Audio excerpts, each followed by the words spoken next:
Do the thing. Hello. Hi. It's the second week of our Fantasy Critic 2022 review. I am your host, Nifty Hat, and I'm joined by my lovely co-host from the Midnight Metacritics Society, Eve. That's me. You still have the thing saying that you're, I guess it's still true that you are an artist, you're just not contributing to the stream actively in an artistic I could if you wanted me to. I just need to go get my just like my not tablet. not in an artistic capacity. Well, yeah, I don't have the stream set up to like share your stuff. Maybe I'll just change the faceplates because it doesn't really matter that I'm the host either. The hostest with the mostest, or whatever it is those the kids these days say. I don't know. Um, we are going to talk about secret bidding, which is a total bloodbath on our league. hmm Well, I say I total. I mean, say I say. I don't think it's a bloodbath. It's more like a double, triple murder. I mean, I say bloodbath because I'm the one who suffered the most. Um, going to be going over the new game since last we discussed this since last Wednesday. And talk about our next league, the Suffering League, which I'm very excited for. And then the other thing I've written on here is Stalker delays, because I know that there's a thing that Stalker's been pushed to the end of this year, and I know somebody in our league picked Stalker, so I'm I'm It curious was as to what you Pixie think. Linkle. Yeah, okay. Linkle picked Um. So yeah, let's talk about this bidding bloodbath. The I wrote it down in a way that I felt was made the most sense. It being Babylon Fall was bid on by Electronic Farts for $10, and they were outbid by Nintendo for $11. if you have to say the whole thing, it's electronic No, farts to stank no. nasty. Monster Hunter Rise was bid by Papa John's for $10, outbid by Nintendo for 16. Cult of Lambs, Jim got for $5. Total War is my favorite one. Yes. Because Linkle bid for it for $5. Jim and Copium voted for $10. And Electronic Farts voted for $20, all of which were outbid by $21 by Nintendo. Five Uh, $5 was such a lowball bid for that game. it was Linkle, Yes. so I'm not that surprised. Son of the Forest acquired by Jim. Kerbal Space Program acquired by Papa John's, both $10 each. Oxenfree 2 Electronic Farts acquired for 15. And then Little Devil Inside Counterpick acquired for 5 by Linkle. Yeah, I think that Little Devil pickup's really good, solid pickup. I'm like Gamba, semi Gamba, that part of the way through the year people are gonna make less optimal pickups, and I'm gonna like That's what I'm kind of waiting for. scoop one of them up as a counter pick. But I think that Little Devil Insides are really safe. Like, oh, this is just not gonna come out. This I game's mean, not coming out I this year. hope it's gonna come I out. I want it to come out. I'm I want to play it I want so to play bad. it. I also don't mind if they decide to take extra time to make it as good as possible. Yeah, yeah, yeah. That doesn't mean I don't want it out now. And you picked up Isle of the Big Snacks. I Oh, love your. I missed writing that one. I missed up yeah, I picked up Isle of Big Snacks because I wanted cuz I like that game.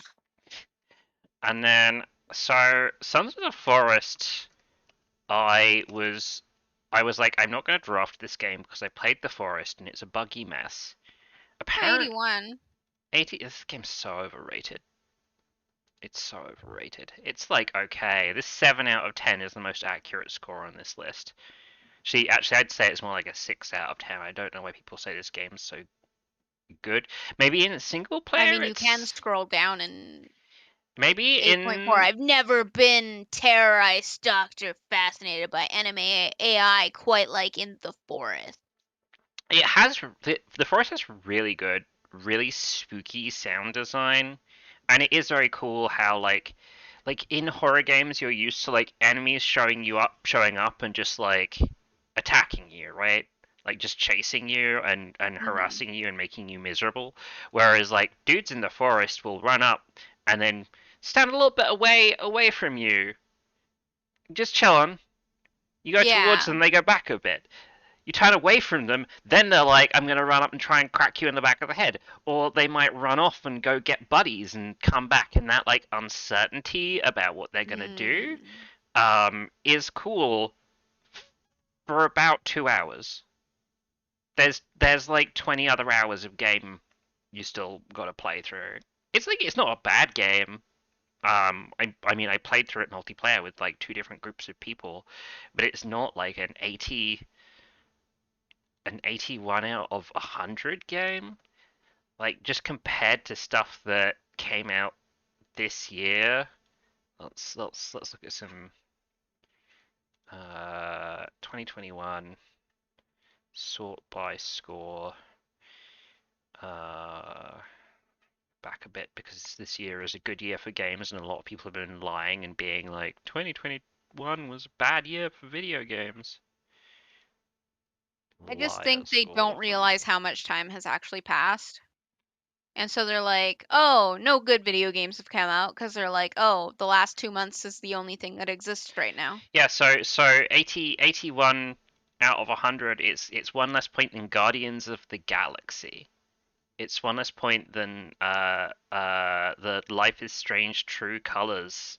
It's one less point than Neo the World Ends with You. Of Neo the World Ends with You is not actually that good.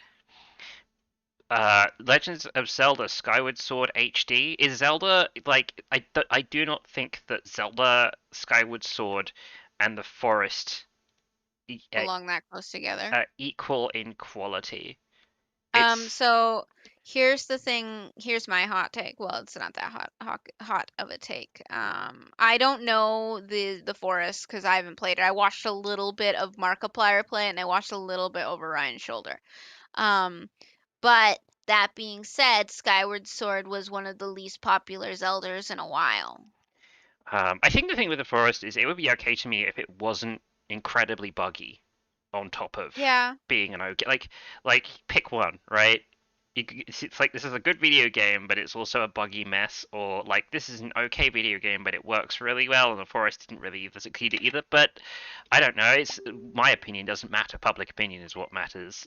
So probably Jim is gonna make out like a bandit on that pickup, and I should have given it more thought before I discarded it and was like, I'm not gonna bid on this. I really like the mechanic of secret bidding. I'm interested to see how it plays out for the rest of the year.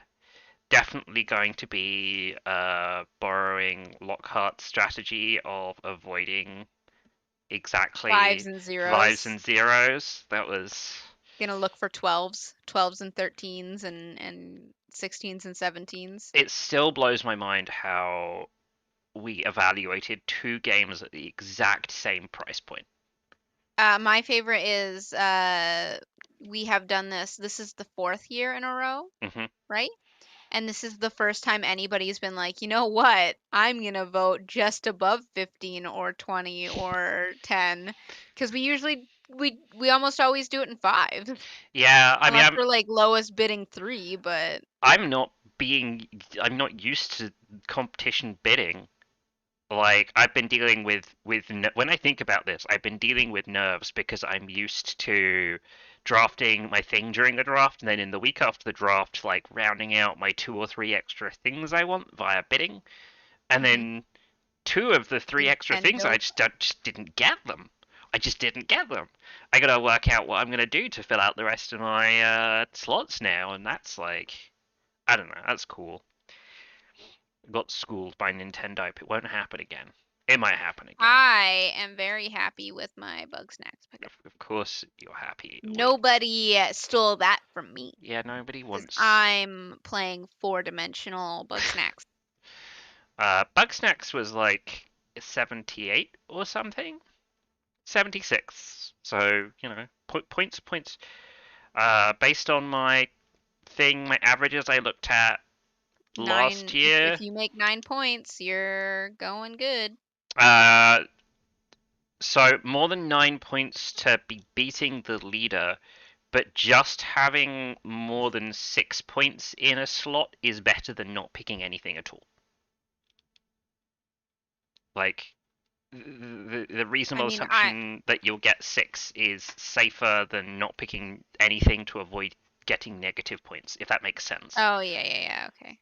It's like if you're fairly confident the game's going to get more than 76, then it's worth taking a game just and not being like, but what if it gets less than 76?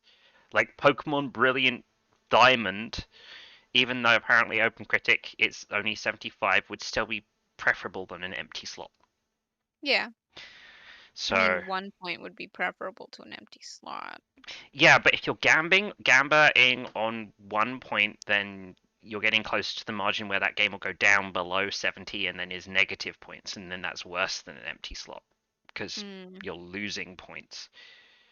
Um, I'm not sure exactly what practical application of this looks like. I'm not great at predicting point ranges. Um, but that's where I'm at when I look at a game and I look at a relative point of information I have, like another game from the publisher, or in the case of Bugsnax, the like game that the DLC is from, and I'm like, oh, this score should be close to that score. Then I'm like, if it's in the range of 75, it's better than having nothing, and it's relatively safe because you have some information on like what the score should be. If it's in the range of 70, you don't want to risk getting negative Mhm. points. I guess it's paced out against it's based on pacing out your picks throughout the year, so you're not stuck at the end of the year with like empty slots. Yeah. Um, which speaking of, Stalker got delayed until like December, I think. I remember we were talking about how Stalker was kind of a spicy pick, and now it's already been counterpicked as well. Who Was the counterpicked last it? I you think it was me. you counterpicked it. It was you. Good. Hopefully it gets delayed one more time. Yeah, I get real scared for things that are like not things that are coming December. out in December, but things that have been delayed into December. Because usually like stuff that was already supposed to come out, which usually November because it's before Thanksgiving, but those like Yeah. Christmas release windows always come on time because they're there for the holidays. It's stuff that is Mhm. like delayed into the holiday window that you're like, you're not here because you're supposed to be here. And if you're not here because you're supposed to be here, then you might get delayed again, and fall out of the holiday window. Um, have you got any hot predictions for the upcoming round of bidding? Oh, for bidding? Yeah, Hmm. for this round of bidding, I have not placed any bids this week because I haven't either. I've been thrown into chaos by last week. Um, maybe Okay, wait let for me see if Nintendo will spend more of their money so that uh make sure that they're not there to counterpick all your shit. it's a little safer to make moves. Has somebody picked Babylon Fall yet? Yeah, that was the other thing me and Lockhart were battling Right, over, right, right, right? right. Uh, are you looking at like the Maybe Chocobo GP? No, I'm not looking. I'm looking at a release schedule for 2022. Because uh Chocobo GP comes out March 10th. trying to see what's on? Oh, maybe I did put a. I know I looked at something and considered bidding. I'm gonna quickly go to Fantasy.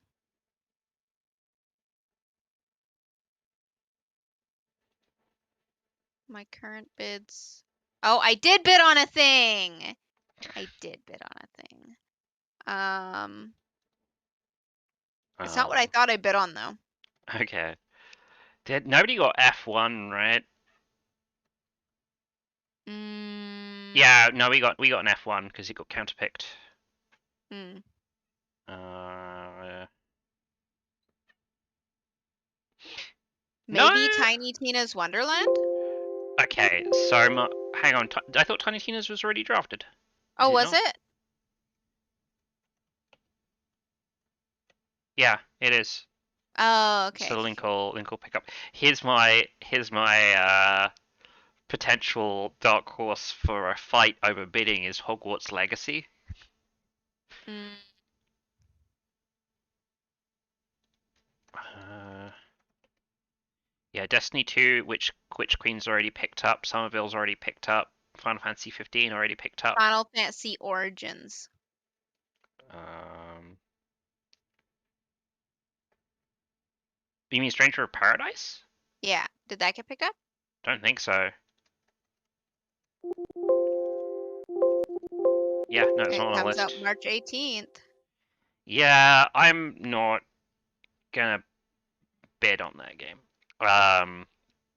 Although maybe I should just take my own goddamn advice, because I do think that that is going to be like a solid, what, like 6 to 8 points.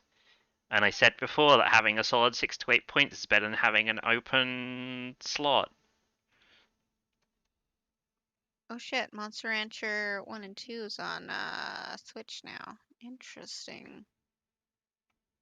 Yeah, we can't get Life is Strange Remaster because it's a remaster. Oh, it's from the people who the developers who make the Atelier games. Yeah, that Tom Clancy game that nobody wants to bid on. Ugh. Persona's a port. Dead Cells? Oh no, it came out already, didn't it? Yeah, no, Dead Cells is already out. The Uh, Queen in the Sea. Fucking wish yeah. I had. I wish I had that game. Fucking, its score is good. Its score is very good. It's like 92 points or something. 93 points. Sorry, 93 score. So it would be a I'm lot. like really tempted to vote on Strangers of Paradise, to be honest.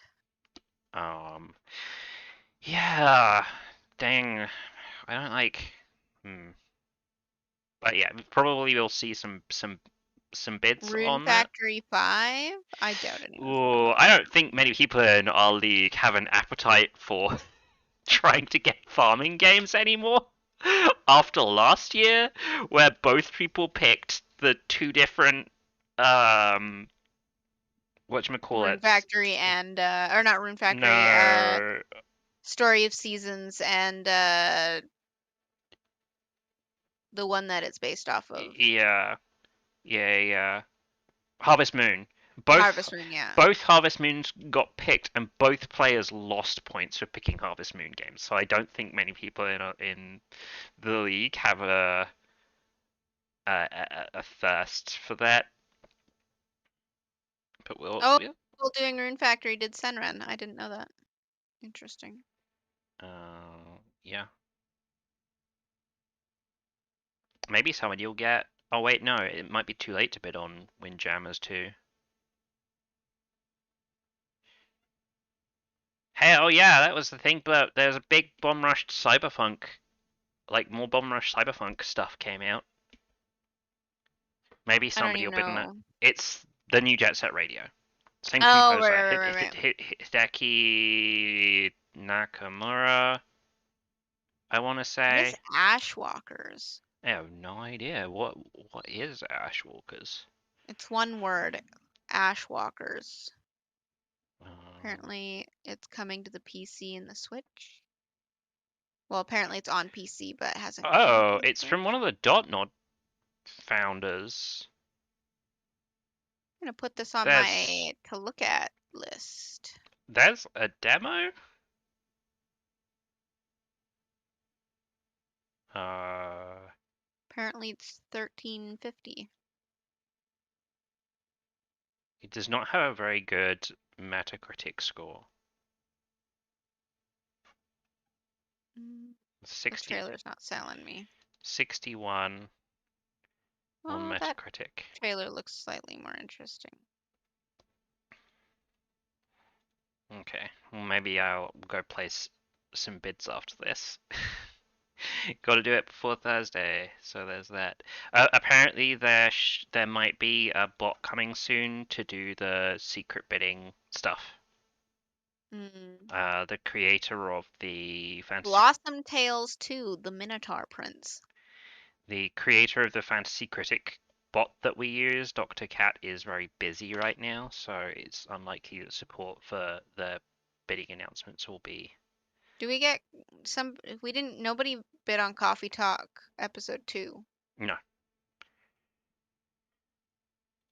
I still want to play the episode 1. I haven't played it yet. Yeah, it's a good game. Like we both like those like little bite-sized, like Mm-hmm. wholesome experience games. And it's like that, and it has a few characters in that I know you're gonna see them and you're gonna be like, I will protect you with my life now. You're adorable. Frozen Flame. Um, yeah. Oh, So, I hear Grime looks really good. did you say Grime? Yeah, it's called Grime. Apparently, it's out on Stadia and PC already. I mean, this thing is already out on a platform. Isn't that technically no use to us because it's I'm just looking at games coming out. in support? There's some stuff. There's still two things in this list that are estimated for 2021 on the Master Games list on Fantasy Critic. Gwekbuk Muafak says Van Rent. Yeah, you don't need to report when a bot writes into the chat. It's fine. RP Golf Legends. This is this Dimension Tripper Neptune Top Nep. Oh, somebody might vote on Planet of Lana. Oh, I want to know if somebody's gonna be a total badass and vote on Paparazzi. I mean, that could be No, you. I am not, Why not? because I want to score points. I want to be really sure I score points. Did Um, anyone pick up Somerville? yes. Needy streamers Overlord. I'm curious if anyone's going to bid on Siberius Sam, Serious Sam, Siberian Mayhem. I doubt it. Um, yeah.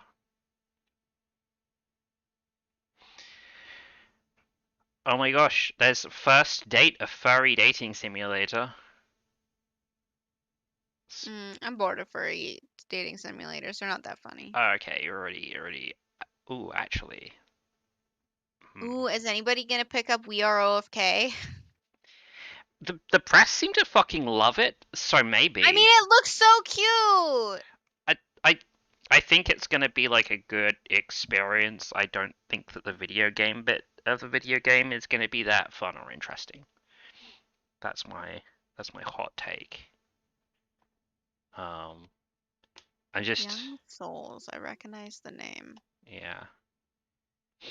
There's games coming out that I'm excited to play. Out there, Oceans of Time. I put a lot of time into the demo. Strange Horticulture. I put a lot of time into the demo. I really want to play Paparazzi. I don't know if I'm gonna draft them, but I'm excited to play them. So you want to talk about game changes since last week? You mean, uh, Like like the things new that are no longer coming announcements? out? Yeah, new Yeah. things that are coming out, announced TBA and stuff. So like for example, Plants vs Zombies 3. I know it's not going to be, but I really want it to be basic Plants vs Zombie and not Garden Warfare, but it's gonna be Garden Warfare. No, you can literally go to the site and get the pre-alpha. Really? Yes. It's not Garden Warfare.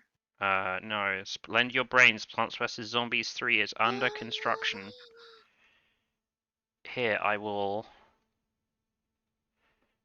And Ryan lied to me. He was like, "Oh, Plants vs Zombies, it's dead." Here, I'll put it Give me that shit. in the live show chat, and I'll also put it in our super secret private chat, and then you can you can grab it. So yeah, Plants vs Zombies 3. I've not looked at this yet. Obviously, Plants vs Zombies 2 was kind of Oh, it's available pre-alpha through the Google Play Store. I don't have Google Play.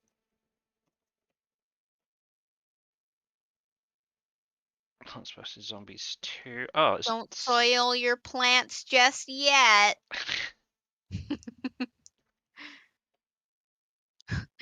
Question 1. Why are you making Plants vs. Zombies 3? Because we love Plants vs. Zombies. the original Plants vs Zombies was So so good. good. Crazy Dave, best video game merchant. Ooh, we should So make a ranking list sometime of video game merchants. I like that. So Plants vs Zombies 2 is 86 on Metacritic. So if you were very confident that Plants vs Zombies 3 was going to come out this year, I think it's absolutely a solid pickup. I'd do that. Well, they on their website don't have any sort of idea on when an If official if release date they're will if they're be. on pre-alpha, it could be any amount of time. Based on my experience of working on mobile games, no bet. Absolutely no bet on dates when something's coming out in alpha, because it's literally like, does this monetize well and do people keep playing the game? And usually, like, if it's a big company, they might rebuild the game like 3 or 4 times in order to try and fix those stats. So no bet. Will there be microtransactions? There are no microtransaction during pre-alpha, so I guess there might be that there later. will be microtransactions in the game. I know how EA functions. And they're like, oh, there's none in the pre-alpha, and that's because they don't want to deal with reimbursements for users who are playing during the How many pre-alpha. drops do we have? We have, um, oh right, here, league options. One, any unreleased. Two, will not release, and one will release. Thinking about it because I really like Plants vs Zombie and I would love for Ooh, that to come out. okay. I love your how open you are to just betting with your gambling with your heart. So then Yeah, why am I gonna be a soulless asshole like Ryan and just bid on F1? I don't know, because being a soulless asshole's kind of fun as well. You get to win, and Yeah, but winning is fun. I would rather the games I want to play come out than me win. And so if This is every single thing on my list came out, even if I got 0 points, at least as long as I enjoyed the things that came out, I consider myself a winner. this is such like a paradox to me, because usually when I'm like playing multiplayer, I'm like, no, I just want to play something co-op. I just want to be friendly with my friends. I don't want to be competitive. And then when it comes to Fantasy Critic, I was like, I'm gonna beat you all. Like huge score. I'm gonna have the biggest Fantasy Critic score that you've ever seen. Um, Okay, so then we got Dragon Quest 3 HD 2D, which I was reading on Twitter is not a fully correct translation, but also this video says 3D HD 2D remake, so who knows? But there is a trailer for it. Yeah. Oh, this is nice looking. Oh, it's the old one of the old Dragon Quests. Oh, this is really nice. You seeing this, Eve? Yeah. This is like Octopath, right? But not as nice as Octopath. Yeah, I was about to say it doesn't look quite as nice, but it does look good. It looks like they're like pixels, like the lighting isn't interacting with the pixels like proper objects like it Mm. does in It also so one thing I like about Octopath is like the little tilt shift camera yeah, they have. And so like just the fact it doesn't have that, I'm just like, oh, it's not as good. yeah. But it's really nice for a remake of a old game. Yeah, Um, I hmm. will not play it, but I am glad that Dragon Quest 3 fans will get what they want. I don't know if is Dragon Quest 3 like a good game? I don't know. The ones I hear about Actually, you know what? I don't talk to anyone really about Dragon Quest. The Dragon Quests that are expensive are like 7, and all the DS and 3DS ones. I mean, so Dragon Quest 3 will not be on Open Critic because it's so old. Yeah, I was about to say I doubt that it would Here we go, Metacritic. Yeah, but Dragon Quest 3 is 71. delicious 1 point. Although so yes, it's 71 points, but also there's a single 20-point review. I love the classic version Oh, of Blood. it's the low score is for a port. Oh. It's for the Switch port of the game. So it might be that it has a low score because the port was bad. Uh, And then this is for the game, which is not out yet. I like that Bully 2's update is it went from to be announced to unannounced. Yeah, I was just doing some research on that, and there was a leak from an insider, people being Mm. shown a playable version of the game. Oh, okay. Um,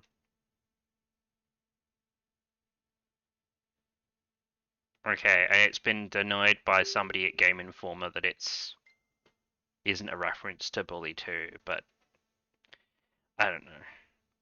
I never got that much into Bully, so I wouldn't know. So now we have Anachard. This game looked quaint. I'd like it if I wasn't so burnt out on like open world games with combat and crafting. The art style, like the style of the character design's really neat. I don't like, yeah, the animations look a bit like sluggish for me. Yeah, I'm like, I would much rather just play Hollow Knight again, where everything interacts with me the moment I touch the button. I mean, please, I don't want to have another Lucas discussion of like, oh, it's not as good as Hyper Light Drifter, thus it sucks. No, I'm not saying that. I'm saying I don't think I would enjoy it as much because I would get frustrated with the slow attacks. Yeah.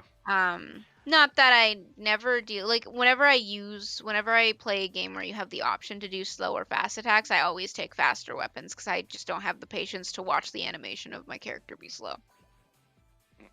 Like with Monster Hunter, I go for the faster weapons. I don't like the big swords or the big hammers that take like 50 years to wind up.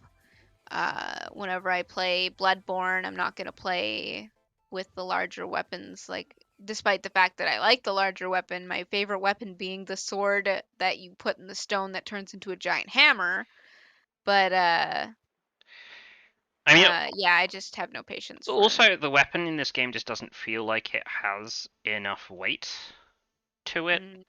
I love that you're supposedly a bell wielder and the weapon doesn't make a big bell clanging sound every time you hit something, because that's what I'd want from my life if I was fighting with a giant bell, is like a big bell clang every time I like smack Little an enemy. bang, yang, yang, yang, Yeah, yeah, yang. yeah.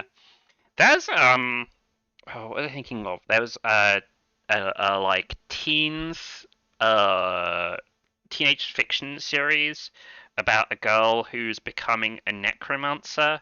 And the way the necromancy works in this fictional world is you have a whole different set of bells, and each bell does something different. So, in order to do different kinds of necromancy, you need to use the specific bells at specific times in like certain ways. And it's just, I don't. It was in my brain the other day, and I was like, this is a really neat concept for a game of like magic by having this weird set of percussive instruments that you need to use in like different ways. I can't remember what it was called. The actual books themselves were like super okay. They were very adequate fiction, as a lot of young adult fiction is. Um, so Sonic Origins is not what we thought it was. Mm. It's just It's just Sonic, not Sonic Generations. It's just Sonic Mega Collection. um Sonic 1, 2, 3, and CD? Mega Collection is just like a bunch of old old Sega stuff, but I don't think it had all three of the Sonics on it. Okay. Added content and features. Okay, more information later in the year, but I'm not even sure this is going to qualify for our league. I think it might be considered to be a port, probably. Like they've just. I mean, it's still interesting to know it exists. Yeah, I guess it depends what extra content they say is coming. All right, next we got Sucker for Love First Date, which is definitely in my bucket of like I'm not drafting this, but I am excited to play it because it's the Call of Cthulhu dating game.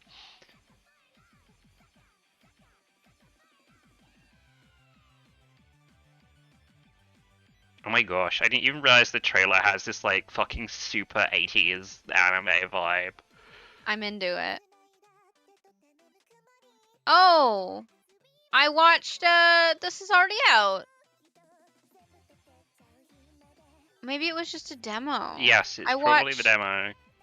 I watched Jesse Cox play the demo of this with the Cthulhu girlfriend. Yeah. I'm pretty sure the demo they let you play with the Cthulhu girlfriend, but not with the other characters or something. I like the meter in the corner that has 3 hearts and then smooch. I'm into that one. I love this trailer, man. I'm so glad that we do this, so I got to watch this trailer.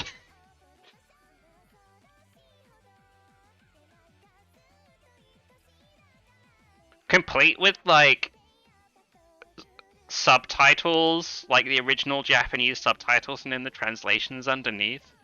Yeah.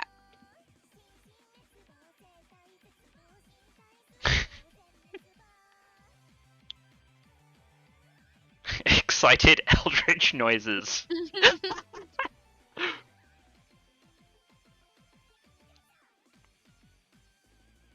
Dog? Apparently. Dearest dog, though. Oh, that was cool. I'm not putting a bit on it. Oh, okay. Here's my wild reason that I would maybe consider putting a bit on it.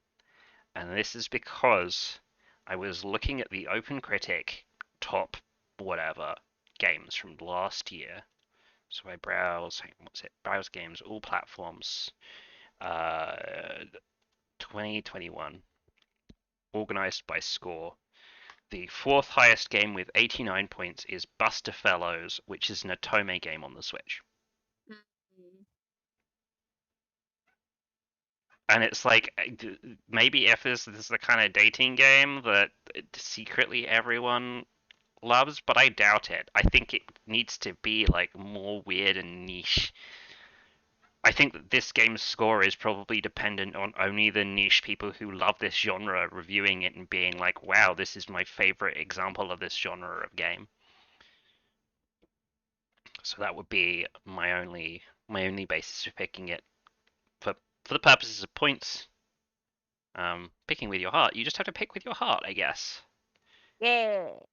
Like me. Okay, Zell. I've not watched anything from this trailer yet. It looks like a game I'd play. I think it's like an adventure game. The quality's super low on your stream, just so you know. On the outgoing stream? Well, what I'm looking at on my Okay, on OBS it's fine. Okay.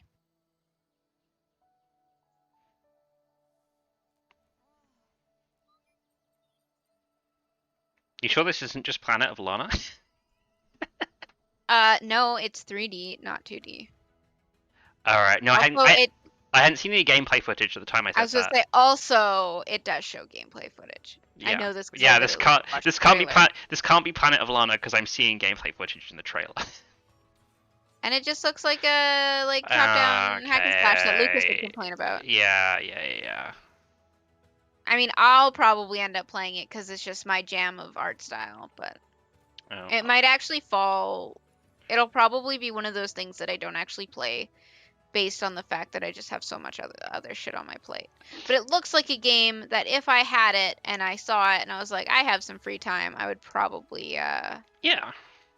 I'd probably play it. But will I get to it? Who can say? It's like it's so much like Hob, but like not as good to me. I still need to play Hob. I You own should it, play Hob. Hob is but I have to basically play like same genre, more polished, and has this great mechanic where like the whole level is this weird mechanical contrivance. So as you progress through the level, you're actually like moving the whole level around to make new paths and stuff. It Okay, well, feels I'll very see. cool. I'll attempt to put it somewhere. Well, it's technically on my list, but I'll try, Okay. attempt to arrange it in a way that I'll get to it because right now I have Inscription that I'm trying to beat, and then I plan on playing in Other Waters. And if I have, maybe if I have time after that, but it looks like I'm looking to play Mosaic before Pokemon Arceus comes out. Okay. Well, remind me to pick your brains about what you think about Inscription after we've gone through all these games. Sure. Okay. So Serious Sam, I we're personally have no love for Serious Sam. I've never given a shit about it. I see it come through my store sometimes. It's I mean it's the Serious Sam game is just like a Serious Sam game. The studio I've never heard of before. They're called Timelock I mean, Studio. you can say a Serious Sam game is like a Serious Sam game. I've literally never played a Serious Sam game. I just know that they're shooting. It's yeah. It's like a shooter that is focused on strafing and like very large numbers of enemies that are. So the thing I like about the Serious Sam games is all the enemies have very distinctive designs that make it clear what all their behaviors are going to be. So you're not Mm, like using your brain just trying to decode what is going to happen on the screen when you're moving mm. your character around the screen. You're moving your character very precisely because you know what's going to happen very easily. Like this is why I tend to not get along with a lot of like brown modern shooters. Is I'm It looks like, like Yomawari 3 has been moved from April 21st to be announced.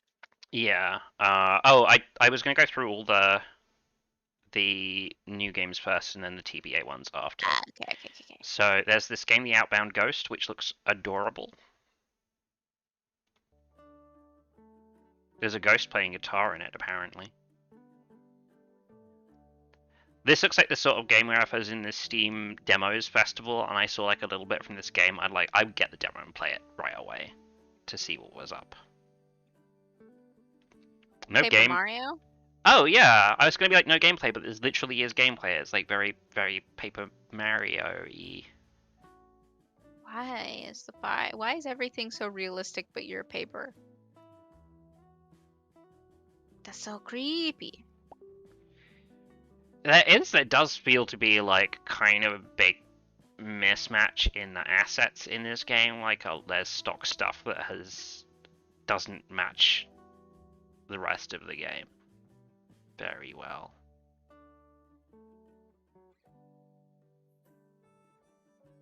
Okay. Yeah, I'm not sold, but I would like you're right. I would definitely give it a shot if it was on a demo fest.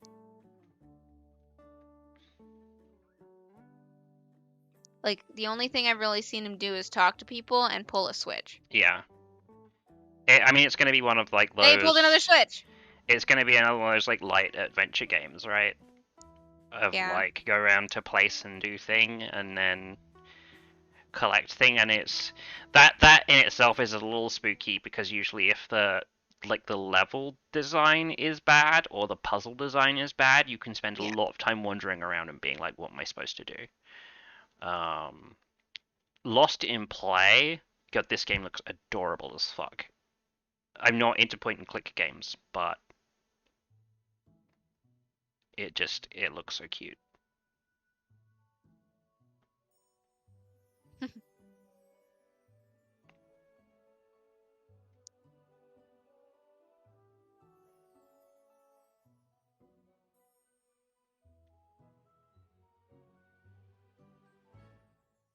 I need to check the announcement date for this. What's it called? It's called Lost in Lost in Play. Play. Yeah. Right now it's Q2. Okay.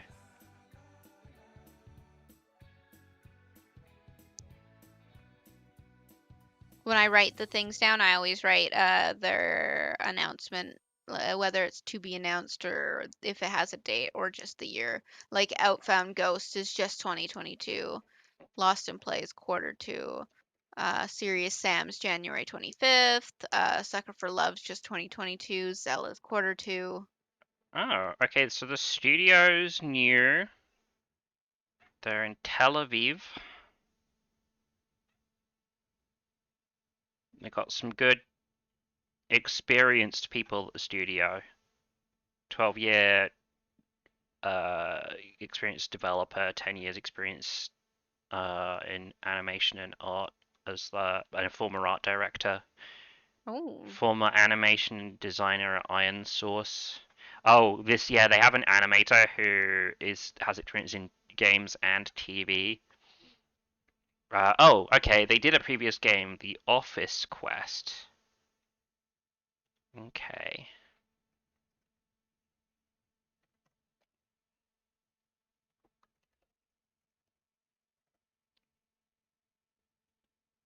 So that has 70 set mess score of 72. But it does look like people like it. Or wait, go back down. There's like 250s.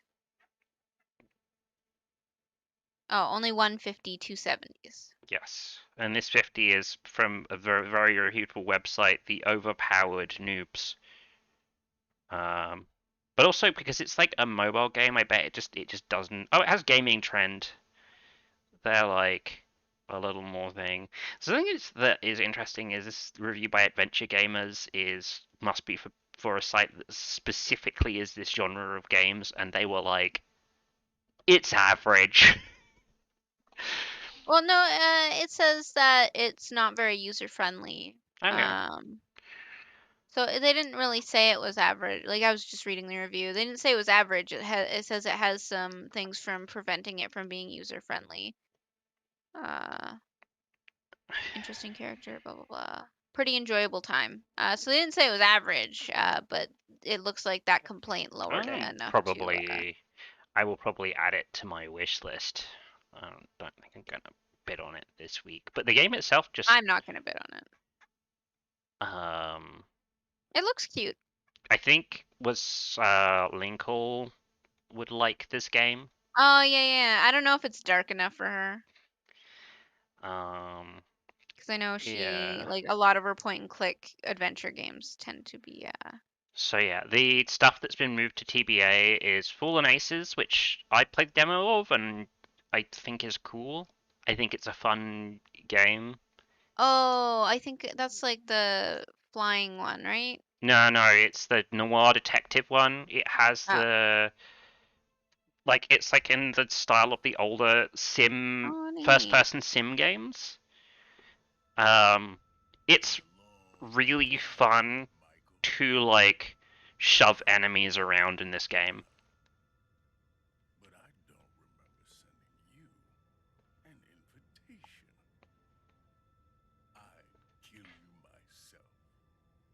I like the art style. Yeah, it has like a pretty cool visual style. I, as soon as I saw the flat people, I was like, I don't like it as much.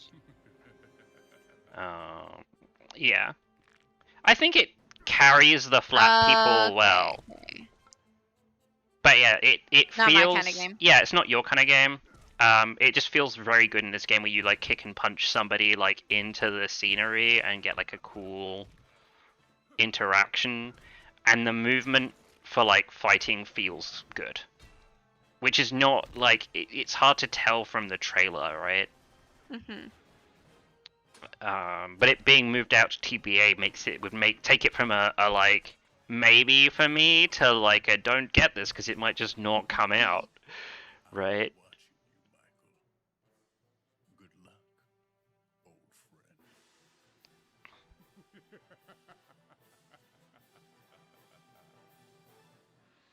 It's not as cool as the Suckers for Love trailer. Suckers for Love trailer was pretty sick.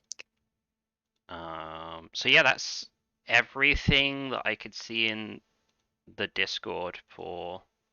Oh, You must. Yamawari 3, right? Yeah. It's like a top-down spook game. Yeah, yeah. You run away from yokai.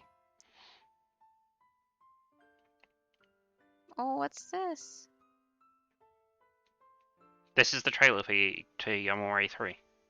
Yeah, but I'm not used to Yomawari having cutscenes like this.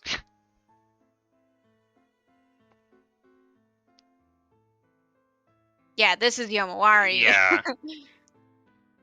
Yeah, this is what I'm used to when I say Yomawari. I don't think it usually has any sort of cutscenes. I think it's just this, and all the cutscenes play out like this. I really love when you swing the character, it takes time for the beam of the flashlight to move around. That's neat. I assume that's like the mechanical point of the game as well. Like if there's something spooky in the darkness, you can't get the light around to light up the darkness very quickly because it moves with lag behind the Yeah, character. a lot of things are kind of invisible too until you get close enough to them. At least they were in the first one. Okay. Like horror games, I mean, I guess this has been moved out to TBA, so it's like if you have this, if you're thinking Oh, about picking this, maybe you don't think about picking it.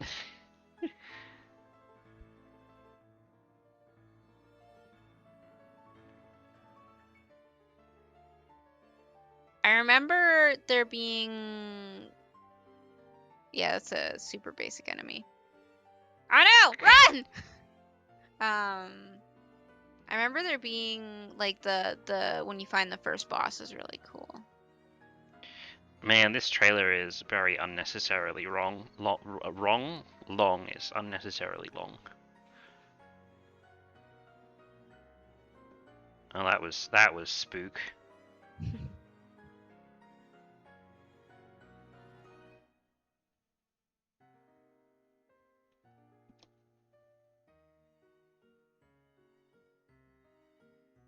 Oh, you have a camera. Everyone's favorite genre of horror game, the horror game where you have a camera. I mean, I like games with cameras, whether it's horror or adorable taking pictures of nature. I don't know if you I don't think you're in the Discord where I was joking that there's now enough video games with characters with cameras that you could have the Smash Bros of photography games. So just cross So over every camera character ever. two things that announced on the server. One was the unannounced Crash Bandicoot game, Oh, okay. and one was Armored Core 6 to be announced. Oh, right, because Armored Core is the FromSoft. There was a tease that FromSoft are doing the new Armored Core, and that's Oh, why neat. it got the thing because people are like FromSoft are making it. Ah, okay. Uh, 6. so there's just leaked screenshots. I'd assume based on how FromSoft work, it would be very, very. You'd be jumping the gun pretty hard to draft this on the basis of like we saw some screenshots. I'm looking at you, Elden Ring. Uh, yeah, and then there's the unannounced Crash game, which I Uh, assume is going to be Crash 5.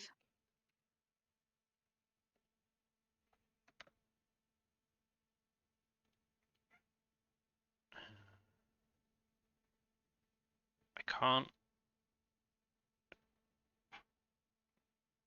Maybe I just look for Crash Bandicoot and then do news Try and Crash then Bandicoot 2022. sort by date.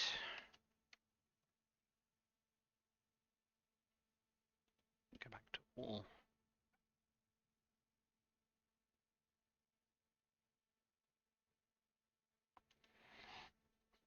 Okay.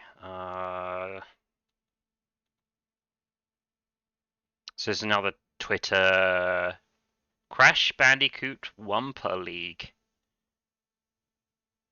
set to be announced for early 2022 for late 2022 release. Oh, Please note okay. that this information may change.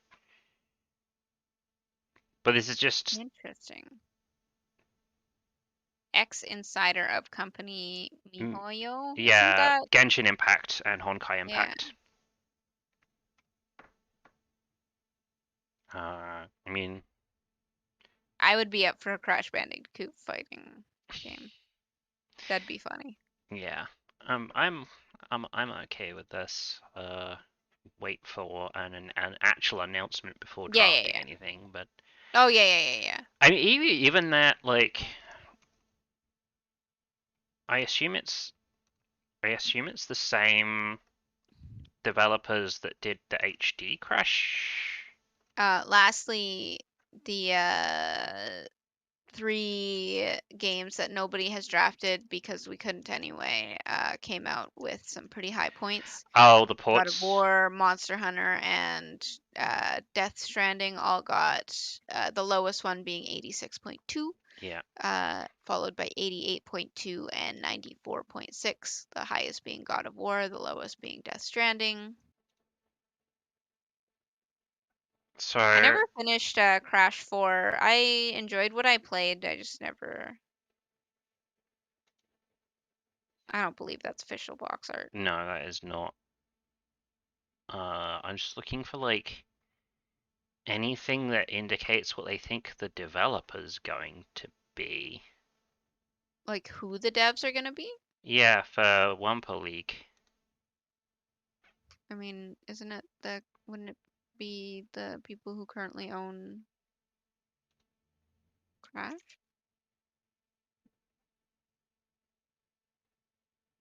I mean, so Toys for Toys Bob. for Bob? Yeah. Uh, yeah.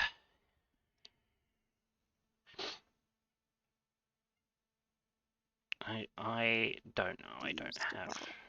I don't have. Yeah, there's nothing on their wiki that says anything, that there's anything coming at all. Yeah. So even if that is 100% true about Wampa League or anything like that, I doubt we're getting it this year. If we are, it's gonna be like Christmas. Supraland 6 inches under. I swear I recognize that game name. Um, First person Metroidvania? What? I don't like the look of it. It's coming out in 16 hours. Um, I don't like the look of it. right. It's cool. So, the Suffering League. I've Oh, right. I have confirmation from you and Kugi that you both wanna go. We both want to kill ourselves. Yeah. Yeah, we both wanna enjoy some suffering. Uh, I ass Casual sufferer enjoyer. I Suffering assume enjoyer. Copium Entertainment will not be joining us since they didn't say on the I Discord they doubt will. Ryan wants to do that. He has hard enough time paying attention to one league. Okay, I might bug the Fantasy Critic Discord to find out if we get a Brando or two to join us, maybe. Lucas might be into it. All right, we were like, because he didn't get to join the Hmm. regular league. I'm just concerned that if somebody's first experience is the Suffering League, it might be too stressful. I don't know. Um, I think it's something that Lucas would be into. yeah. Do you have an opinion about me finding randos? I don't know how I feel A about randos. Okay. Well, I'm still gonna vet them. It's not gonna be like just anybody. Um, but I don't know. If you're not cool with it, then I'm cool, still okay with it just being the three of us. And then And I'm maybe just Lucas. okay. The four of us. If you think Lucas would be interesting, you talk to Lucas about Okay, it. And I will, I guess, adjust the number of drafts for the number of players. sure. There was this amazing league that I was looking at. I think it's the one I linked to you guys where I was like, look, there are people in the world who also picked I Am Jesus Christ. Yeah, you did. You're like, yeah, look, look, look, I It's found one. it's it's not just me. There's at least one other person. And the reason that one other person has it is because they were in a league with 20 people. Oh, shoot. Um, the Awful League of Awful Dummies? Awful League of Dummies. With That's a pretty sick 20 name. people in. Um, And a lot of fucking picks, eh? Also, there's somebody in this league who's called Electronic Farts, which just really made my day. I'm not the only person who had that very good idea. Man, Um, it would be way too stressful to play with 20 people. yeah, you get to like the end of the draft, And then you the have top to half of fucking the pick I draft. am Jesus. Yes, that so they got I Am Jesus Christ, Among Us VR, I'm looking at uh, the counter picks. Grand Blue Fantasy. The counter picks will be easier. You have like more stuff to pick from. It's the back end of the regular draft where like all the good games are gone. There's like Ruby Arrowfell. Um, yeah. Somebody counterpicked Chocobo. Chocobo GP. Yeah, Why would you counterpick that? Like, I don't think it's gonna do bad. It's probably gonna. I think it's gonna get like 75. I don't know. People who've not played this. Hashtag remake Legend of Dragoon. It's one of the people's names. I mean, at least you know what they're gonna bet on. So let's look at this league history and see. They didn't even bet on it. Somebody bid $0. Catholic games for Catholic people. Bid $0 on a game and they got it. They also got Lord of the Rings Golem. Um, oh, I was just looking at the bids and not the drafts. Actually, I don't know if this league has secret bidding. That would be the most baller thing, right? Is in public bidding, semi-public bidding. Don't know what that means. In public bidding, to bid $0 on something and then not get outbid. Like everyone knows for 3 days that you want Yeah. this game and nobody tries to outbid you. Um, but yeah, they were in a league with like 20 people, and I think it is actually 20. 1, 2, 3, 4, 5, 6, 7, 8, 9, 10, 11, 12, 13, 14, 15, 16, 17, 18, 19, 20. And they draft 1, 2, 3, 4, 5, 6, 7, 8, 8 games in the initial draft. Thanks, I hate it. Oh, the Oldest House Inc. Tingles Tingles. So that's Brett Thesda Games. These are great names. I can't read on your screen very well because your screen's like really low quality. Yeah, I was just doing some math. It's Homo superior. Um, it's 160 games in their draft, and by Oh, I like, hate it. the last part of the draft, which must have been the last 20 games, that's when they were like really running out of shit. So we could go to draft a very Among large. Us VR. Yeah, we could go to draft a very large number of games pretty safely and still struggle to find enough counter picks. Oh, I don't think anyone picked Have a Nice Death on our team. No, That looks cute. no, nobody did. Um, so yeah, I might up the number of. I like having the like. I like having 7 pickups because it makes me feel like I have like a lot of choice to make throughout the year. Yeah, I mean, I'm gonna base my number of pickups entirely on the number of people who finish the league with empty Hmm. slots. Once we're at a point where lots of people are finishing with empty slots, I'm gonna be like, that's too many pickup games. Well, I'll never end with empty slots because I vote with my heart, and there's a lot of games Yeah, coming yeah, out. yeah, yeah. I have a struggle not voting for more games based on the fact that I want to play so many games, and I'm so excited for so many games. I'm like, is this one I want as much as this other one? There was a league I was following. Oh man, I can't. You have to be like logged in to look at the list of public leagues. But there was one I was following last year that there were just 3 players, but each player had 30 slots to pick from.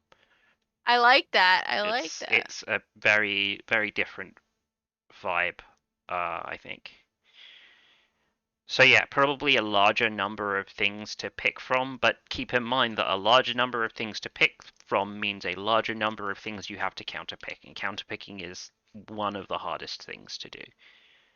Like, I don't know, could you imagine I counterpicking think my like biggest problem is the idea of having more pickups throughout the year and uh, figuring out how much money I want to spend on it when I have $100.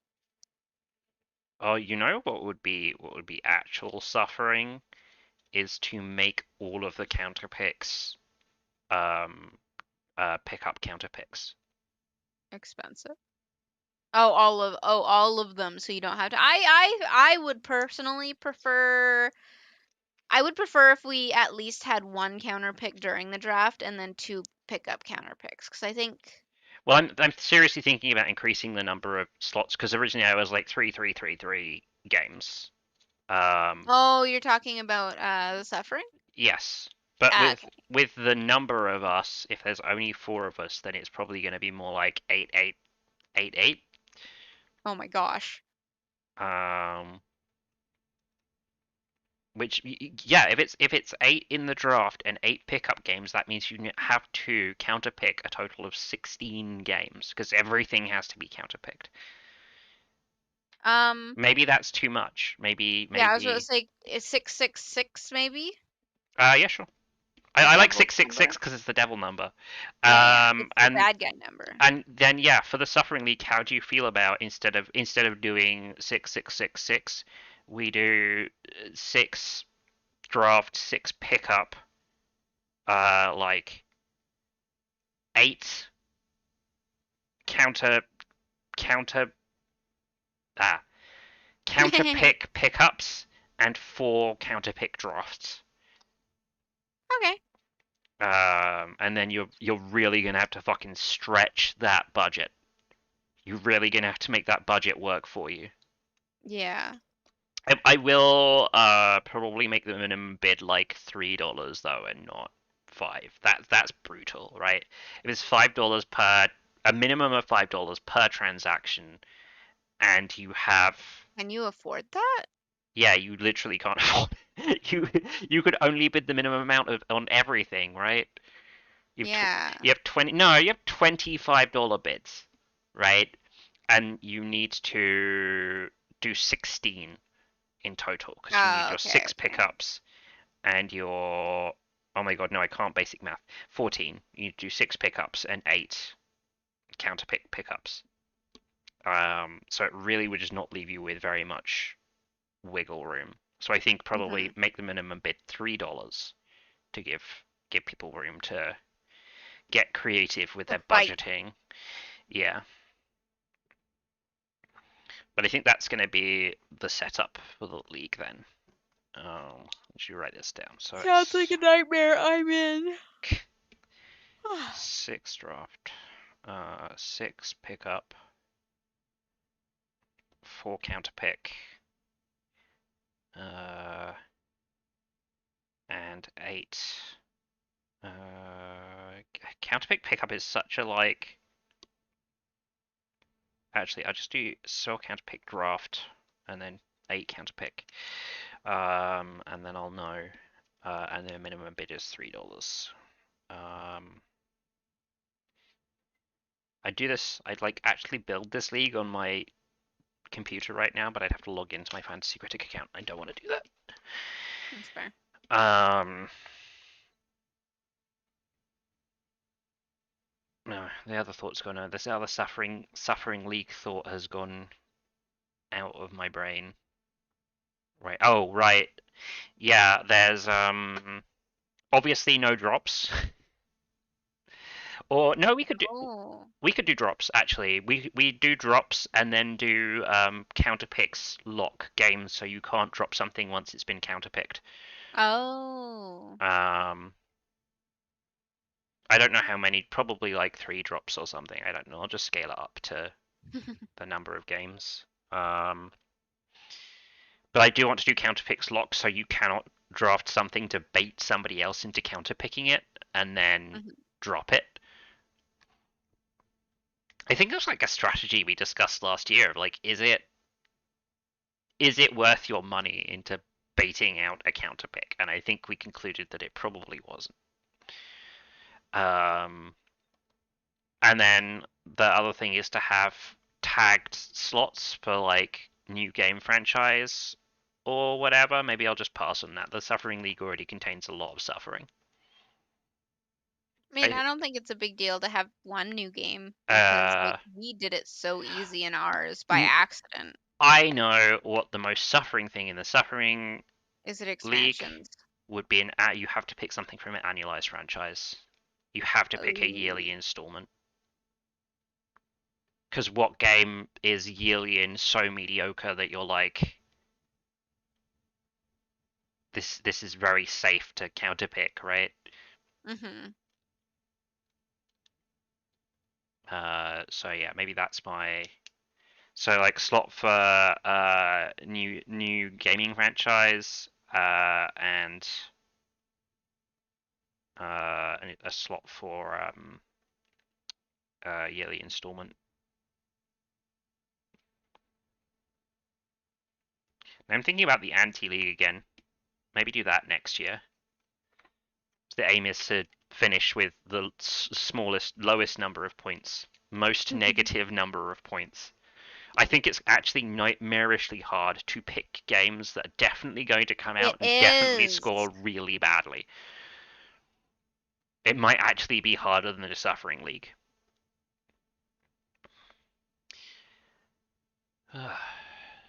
Right. Well, that's that. Based on the time this took, we need something to do for next week. I was thinking about looking at another league and doing analysis in somebody else's league. Analysis and comparing. Yeah, yeah, yeah. I'm like, I'm cool with there's, that. I know Elite has done some statistical analysis of um Fantasy Critic, like, how much more likely you are to win if you're the first draft versus the last draft, and like which picks on average, which pick order affects points the most, like first slot, Mm. second slot, third slot, so on and so forth. But I like the We idea might of also have more to talk about in coming weeks.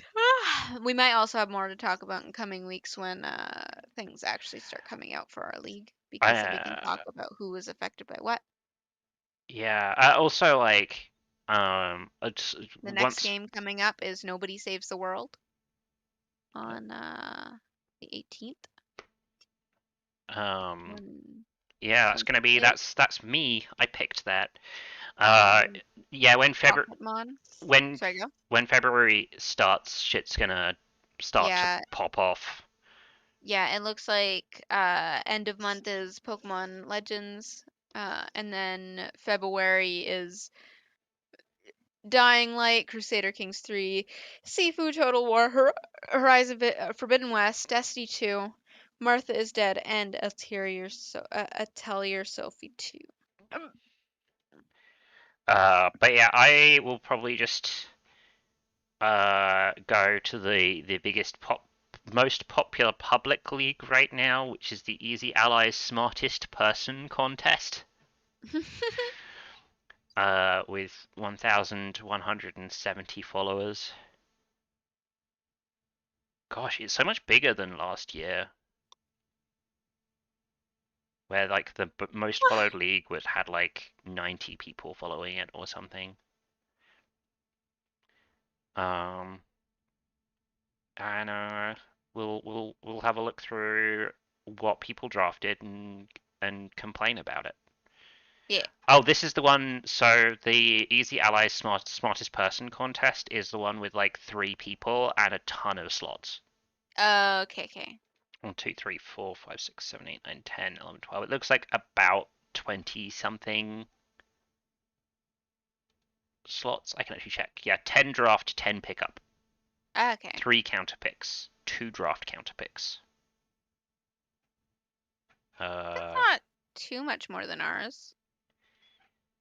uh, We do 7 and 7, right? we have 14 standard, 7 and 7 split between draft and pickup, 3 counter picks, 2 drop. We're like a couple of games short of. Yeah. But at most, we could add one more game to our draft phase with the number of players that we have. Mhm. Like I said, if we get to the end of this year and nearly everyone's pickup slots are gone, and nobody is in the Discord being like, "Oh, picking the last 2 games was really awful and I hated it," I'm probably going to add on another pickup slot because the flex is fun. The flex Mhm. makes it interesting. And then you think about all the possibilities that the future is going to bring with those slots. You know, Mhm. I broke the Discord stream. 1 second. There we go. Gotta love if I accidentally hide this Discord thing, it just stops going out to the stream. Um, yeah, but that's my. So you're cool with us doing that next week, and then hopefully the week after we'll have some juicy. Well, I actually the week after next we should hopefully be able to talk about how the draft for the Suffering League went. Yeah. Now I know all the settings for it. We're probably going to be doing a Saturday draft unless there's a big like Saturday during the day draft unless there's a big Yeah. problem with that. I assume that means Kugi will have to do his auto draft then. Oh, let me find. I'm gonna find out if Keith or Tommy want to do this. If we're drafting during the daytime, because they could actually Like, play. hey guys, you want to hate yourselves? You wanna make some predictions about video games that are coming out this year? If I catch them in on voice Discord, I'll ask them about it. But I suspect Okay. the answer is no, given the niche appeal of I don't know. They seem to like suffering. Well, I think Tommy has like opinions about video games and would love to have the opportunity to be validated that his opinions are correct. Um, so it's got that going for me. But I'll find out. And I guess that's it for Fantasy Critic stuff. You had a suggestion for a what was it? Best game merchant or something? Oh, a tier list for Tier best merchant. tier maker for best merchant. I mean, obviously, it's going to be dominated by the Resident Evil 4 shopkeeper. I mean, the Resident people do like the Resident Evil 8 shopkeeper. I don't know if the Resident Evil. I've not played the Resident Evil 8, so I don't obviously have a full He's view of very this. reminiscent. In fact, he even says at one point, "What are you buying? What are you selling?" But obviously, the Resident Evil 4 merchant is very iconic for the like, what are you buying? Hmm. What are you selling? Um, I mean, there's so many. I would have to like take the week to like figure out. It's like, oh yeah, and then this one, and in this one, like technically in Inscription, isn't there technically multiple merchants because there's like yeah, there's only one merchant who's like, this is the merchant though. I don't know, man, because the trapper is the guy who you buy the pelts from and then you sell them to the merchant. So Uh, you don't actually buy anything from the merchant, you just trade them pelts. so there is no tier list for video game merchants already. And you They, know who wouldn't be on that list, probably? The shopkeeper in Disco Elysium who doesn't know shit. hang on, which shopkeeper in Disco Elysium? The I guess there is multiple. I Uh, was thinking like the normal shop, yeah, the one where you buy yeah, your drugs. yeah. I guess there's also the drunken shopkeep in the other half.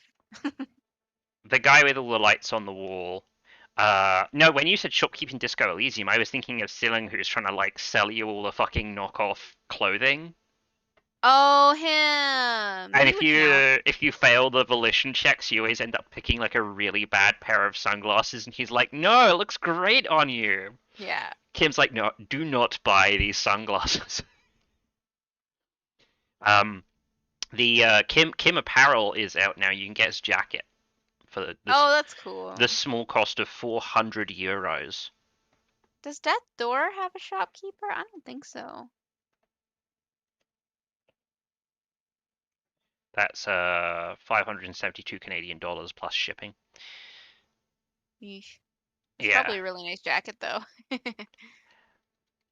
Does Death's Door have a shopkeeper? No, I it don't think only so. has the guy at the desk who will trade your souls for your stat improvements. Oh, yeah, that definitely does not count as It's a not shopkeeper. that's not a shop unless you consider a shop to be somewhere where you can't buy anything. Probably at least one of the shops from Undertale should be there. Are we gonna need to start a some sort of like draft document to work out what Uh, should be on this list? I think that's a good idea. I mean, We can get opinions from people as like, oh, who are your favorite shopkeepers from games? I'm definitely Beetle. Beetle should be on I was there. thinking Beetle, but then there's like the creepy children in Twilight Princess. They exist. Um, Well, not that they would be super high, but they do exist. Tingle, he's a shopkeeper in at least one of them, isn't he? I mean, Nah, he's maybe usually a map maker. we gotta be we gotta be we've got to be definite that if we're like shopkeepers, it's characters who are known for being shopkeepers and not like characters who happened to be shopkeepers like one time, right? Yeah, well, okay, that's why I was like, no, he's a map guy Yeah, instead of he's a shopkeeper. he sells you maps in that one game. The chick from oh fuck, I forgot what the game is. Rectier. In what? Rectier, an item. It's literally one of those games where you're running an item shop. Oh, if It, that's the case, your main character from Moonlighter. yeah, yeah. I just. Oh, actually, probably it be. Well, no, because the fairy's not the shopkeeper, but the fairy's the person who shows up and who's like, "Hey, you owe this mountain of debt. Oh, Better oh, I know. make this shop Uh, work." Karen from Hades.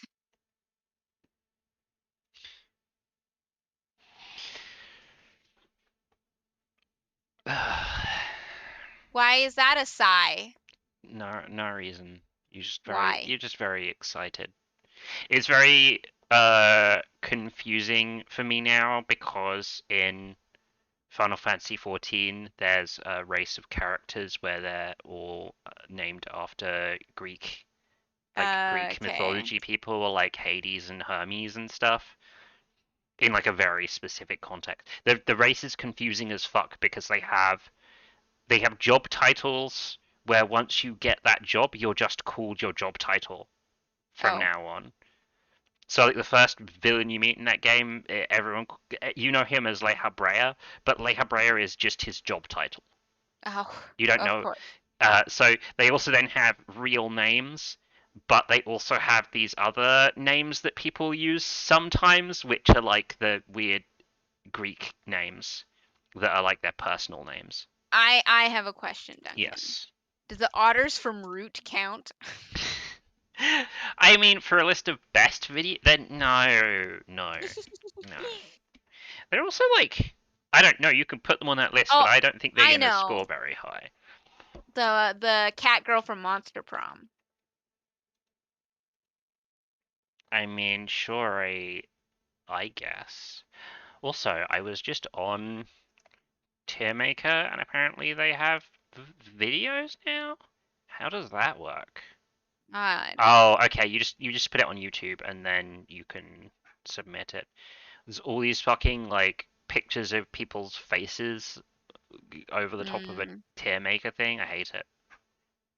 Why don't somebody just start a video sharing site where you're not allowed to have thumbnails on your videos anymore? And all the Oh, Tom Nook would definitely be on that list. Not Tom Nook, his little guys, Timmy and Tommy, his little guys. his nephews. Is there a good like Final Fantasy merchant? Mm. Oh, so not Final Fantasy, but in Octopath, one of your characters is a merchant, and people do Um, love her. I just can't think of a general Final Fantasy sells you stuff person, right? There's definitely one for sure. There has to be one. I mean, I can think of one, but it's from Final Fantasy 14. It's not just like a general Final Fantasy thing. Um, which is Rowena from Like Final Fantasy there's in 14. Final Fantasy 9, there's a traveling Moogle who sells you stuff. Does he sell you stuff?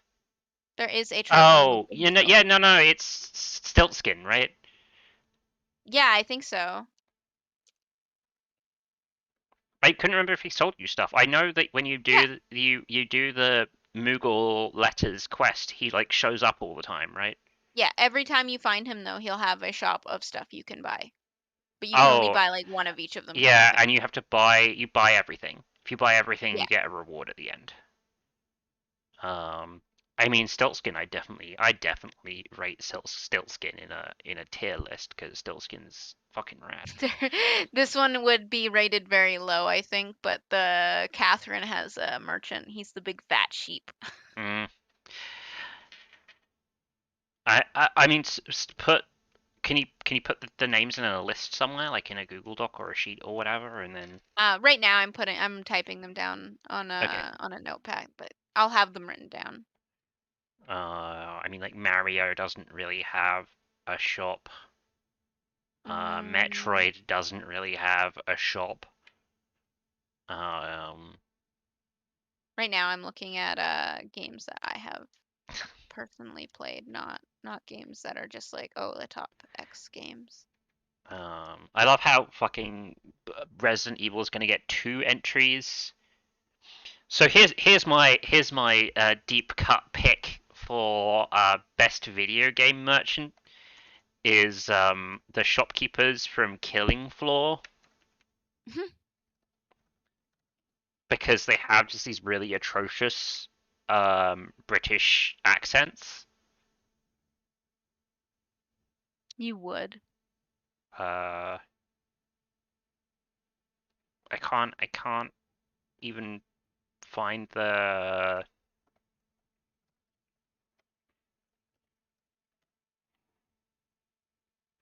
the trader. There we go. So they're not called the shopkeeper. Here we go. Lots of lovely guns, just waiting for you. You've nearly made it. Better get close to me. You've nearly got them all. I want you close, babe. I'm ready and waiting. Watch where you are. Shop will open soon, lads. Head this way. They're coming. I'm gone. It was fun having you all, but you're on your own for now. Do a good job, and I'll be waiting. That's some good stuff I sold you. Put it. You had that? That's some good stuff I sold you.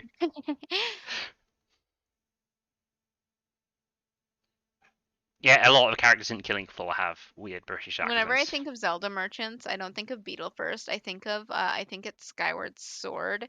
It's like this really sketchy looking motherfucker who like has like the most skeevy smile, and he like puts his hands together and he like rubs them. And he's like, "Oh yeah, yeah, of course."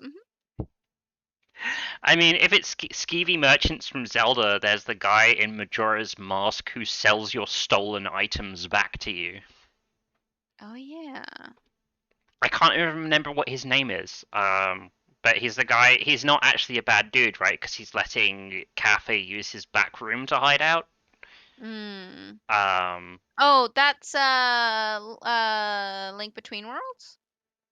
what? You said Cafe. Isn't he from Link Between Worlds? He's in the one I'm thinking of is the one in Majora's Mask because Andrew and Cafe, who was supposed to be Oh, the getting. little kid, the little kid Yeah, who wasn't yeah. a little. Oh, He's okay, yeah, supposed to be an him. adult, but he got turned into a little kid, so he's wearing the mask so that nobody will discover his identity. Yeah. Man, I'm like, if Majora's mask did not have that quest sequence in, it would just feel like such a distinctly different game because it's one of the only there's only two big side quests in that game where it's like you have to play out both versions of the quest to completely complete the game. Mhm. Of like you need to play the version of Andrew and Kathy where they never meet and the version where they get back together again if you want to get everything in the game. Because you need the stupid letter when Cafe runs off to go give to what's her face, so she gives you the mask. Mhm. God, I'm such a fucking nerd for Majora's Mask. It's only the best Zelda game. I know that there's like really fun shopkeepers that exist, but I just cannot think of them right now. I'm having so much trouble.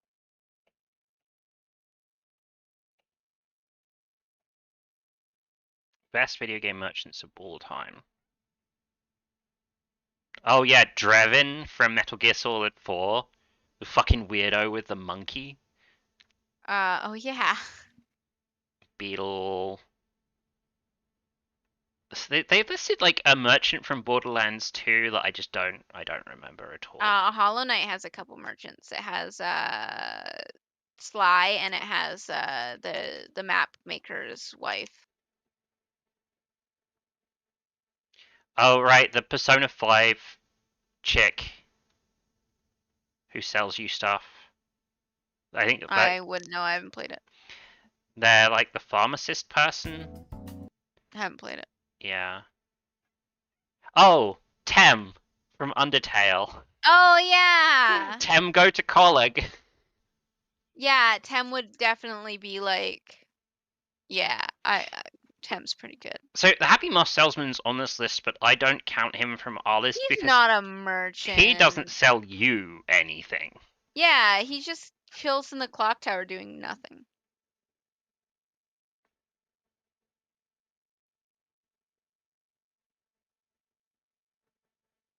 Stanman from Monkey Island. That is true, actually. I can't say anything on that one because I never played the Monkey Islands. Rodin is cool, but I just don't remember him in the context of him selling you things.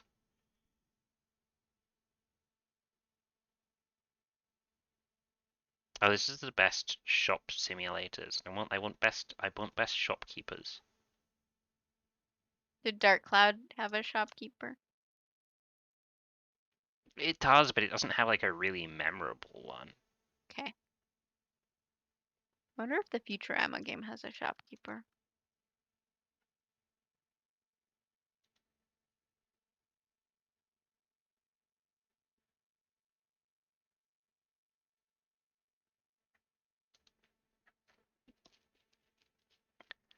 I know Ratchet and Clank have various good shopkeepers. You should put the guy from Moonlighter on there, right? For sure. Oh, right, yeah. But Ratchet and Clank, the most recent one is Mrs. Zircon, but I know that they've had good shopkeepers in the past. I know who should go on this list. It's the guy in the Skyrim village, the blacksmith, because it's the first place you arrive and you're like, you'll buy my crap. You'll buy my useless shit. What's his I'll write him name? down.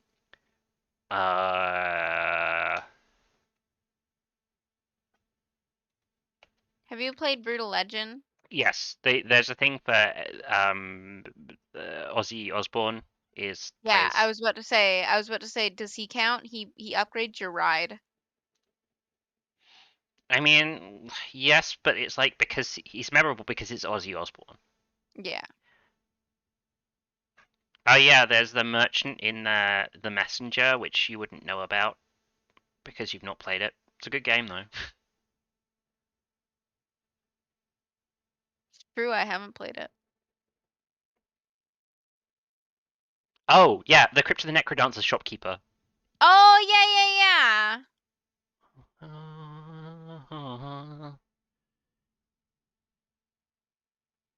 Spelunky shopkeeper? The guys who shoot you? But only if you try and steal from their shop. I don't know them well enough. I just know that they try to shoot you. I People would like it though. They don't try to shoot you unless you steal from them. Which reminds me, one of the best Zelda things is the shop in what's it? No, not Link's Awakening. The one on the island with the windfish egg, or is that Link's Awakening? That's Link's Yeah, it's Awakening. Link's Awakening. In the original Game Boy and Game Boy Color version of the game, you could steal stuff from the shop, but if You can do it in the Switch game too. if you come back to the shop after stealing from it, he will just instantly drain all your life points until you die. I think this one's different. I think he won't just kill you, but he does something. Like you can still steal from him, and it does like bite you in the butt, but not as like to the point where he'll just murder you afterwards. Oh yeah, Chocobocolina from Oh another game that you've yeah! not played. I've played it a little bit. Okay.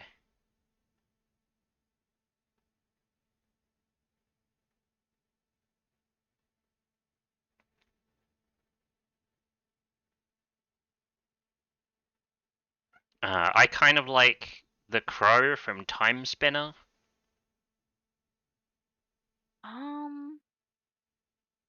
I didn't play that one. Yeah. I like the crow. Oh, God of War, Gendry and what's his face? I like the crow because they talk very casually about like having transcended space and time to take all your money.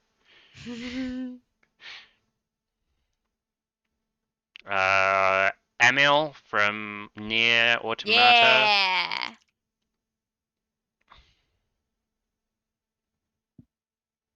I love that kid.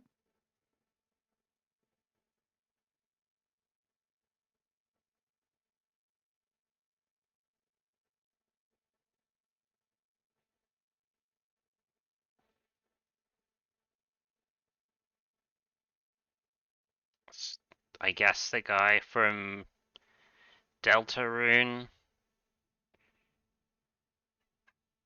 I'll write it down, but I don't know who you're talking about.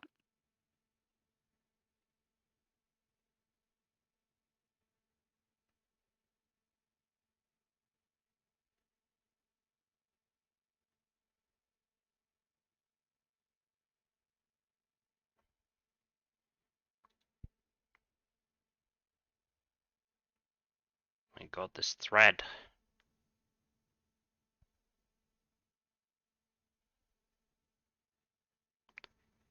Is there like a Diablo person? Ryan, is there a memorable shopkeeper in Diablo?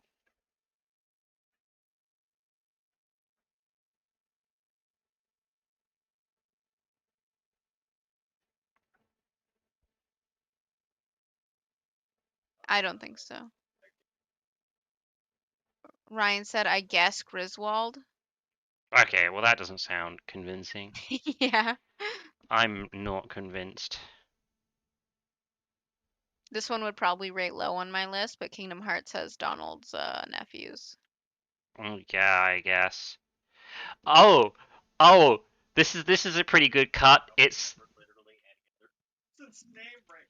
the Sonic Adventure 2 Chow Black Market.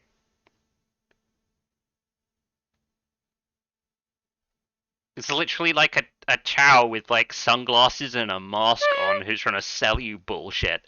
There's even a fucking like a full face like I'm gonna commit crimes toque thing going on there.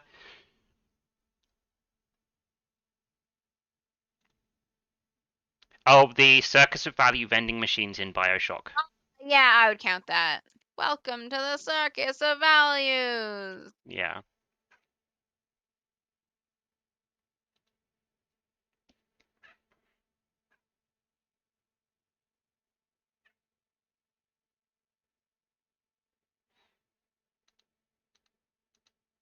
Alright. Top 10 video games where you can fight the shopkeeper. You did put Karen on the Yeah, I list, did. right? Okay, good. Good, good, good. Wait, why does it keep taking me to...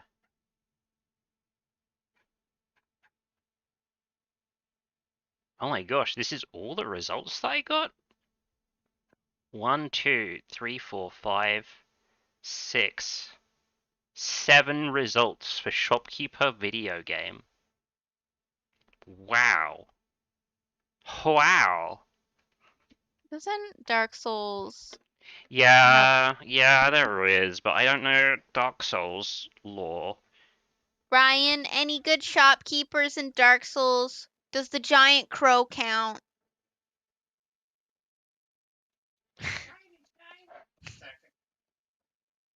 Do you pick and buy things, or you just bring them things and they give you stuff? I wouldn't count him as a shopkeeper, but he's a really good NPC. Oh! Oh. I got this. I'll write it down as a maybe. This Skyrim thing, it's just the Khajiit traders, right? Khajiit has Oh, wares if you Khajiit. Yeah, if you yeah. have coin. I love those memes where it's like Khajiit did nothing wrong.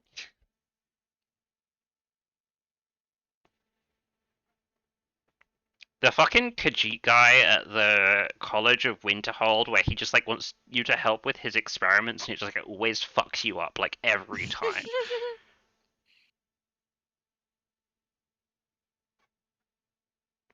Tom Nook, Moira Brown, blah blah blah. Crazy Cap Clerks, not really. Never like, oh, I really remember the merchant from Super Mario Odyssey. Nope. Maybe like the hat guy from Stardew Valley. The hat guy? Yeah, the guy. I remember the desert shopkeeper more.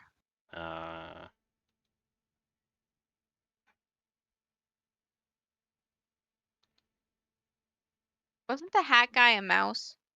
Yeah, he shows up in his little caravan, and all you can see initially is his like little slot in his caravan, but then you get to see him later, right? Mm-hmm.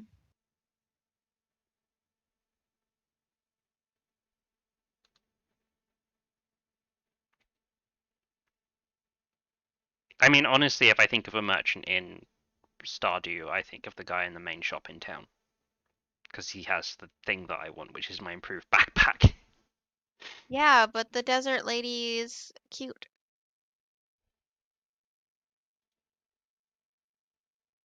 And Abigail is the guy's daughter, right? The shopkeeper's daughter. Yes.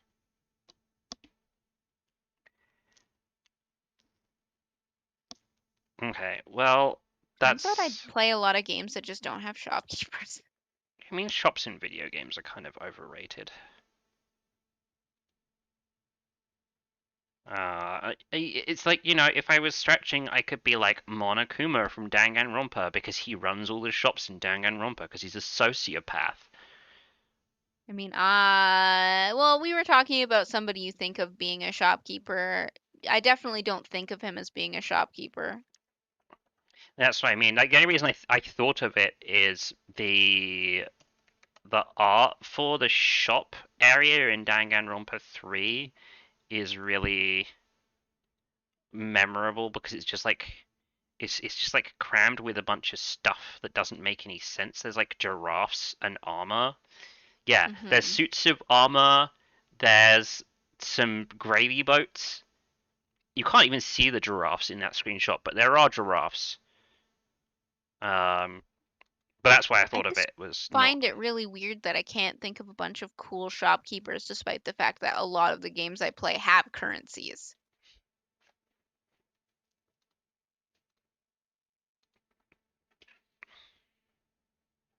I mean, I don't know. Like Phasmophobia doesn't have a shopkeeper. You just buy it from the projector.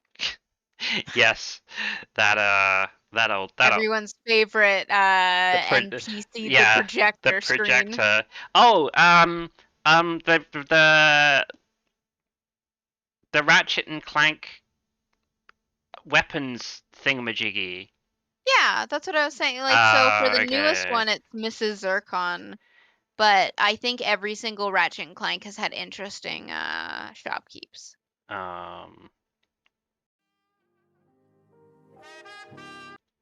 I mean, the thing I think of when I think of Ratchet and Clank is like the Gadgetron cubes or whatever they're called, the Gadgetron shops. That's essentially what Mrs. Zircon was this game, Okay. in the newest game. Because Mr. Zircon used to be a weapon you could get, right? Yeah, you cannot get Mr. Zircon, but you can go to his bar. Okay.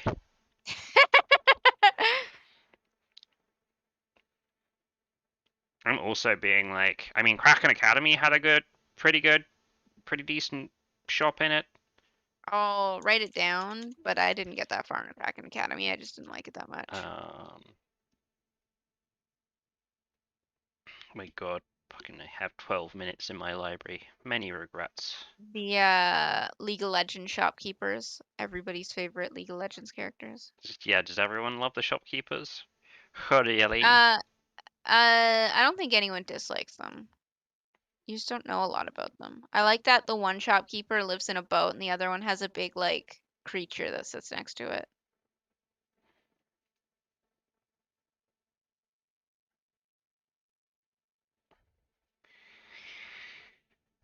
The Witcher 3 doesn't have like specifically shopkeepers, it just has quests related to the shops that are really memorable.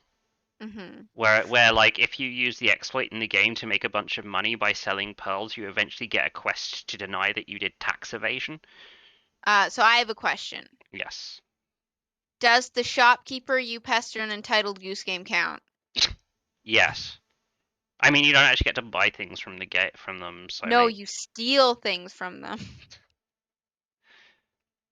you purchase things for nothing. Yeah, 5-finger discount, yo. 1 beak discount.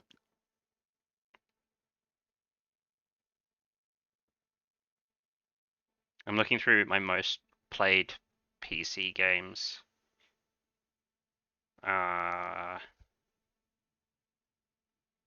There's nobody in Spiritfarer that's like. I thought of Spiritfarer and I was like, I don't think that there's like a shopkeeper. There's not a character in that where I'm like, oh, they're the shopkeeper.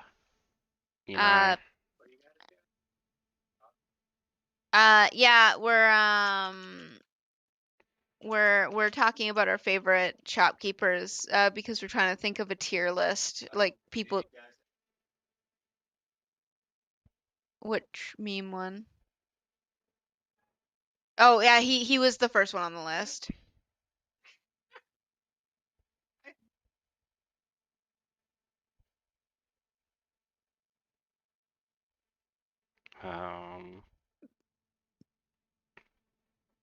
Man. I just can't believe there's like so few. We don't really count him because you don't buy or sell anything. He just like, for all we know, he's just a mask collector who claims he sells masks. Did you put the cat from Monster Prom on there, by the way?